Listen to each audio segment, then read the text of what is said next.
అల్ హమీద్ అంటే స్తుతులకు అర్హుడు, స్తుతి పాత్రుడు, స్తోత్రాలకు అర్హుడు. అల్ హమీద్. ఈ గ్రంథాన్ని ఖురాన్ని అవతరింపజేసినటువంటి ఆ అల్లాహ్ మానవులను చీకటి నుండి వెలికి తీసి వారికి వెలుగు వైపు తీసుకురావటానికి మరియు మహోన్నతుడు స్తుతిపాత్రుడు అయినటువంటి అల్లాహ్ యొక్క మార్గం వైపు నడిపించడానికి ఈ గ్రంథాన్ని పంపారు. ఇక్కడ గ్రంథానికి అల్లాహ్ సుబ్హానహు వ తఆలా యొక్క స్తుతికి సంబంధం ఏమిటి అంటే, మానవజాతి బ్రతకటానికి అల్లాహ్ సుబ్హానహు వ తఆలా భూమిలో నుంచి ఎన్నో వనరులను సమకూరుస్తున్నాడు. ఆహారము, నీరు, గాలి, ఇవన్నీ కూడా. ఇవన్నీ తీస్తున్నటువంటి అల్లాహ్ స్తుతులకు అర్హుడు.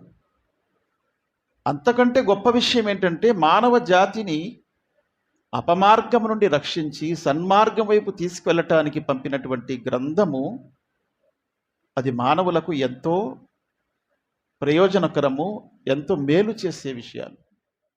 కాబట్టి గ్రంథం పంపినటువంటి అల్లాహ్ స్తుతులకు అర్హుడు.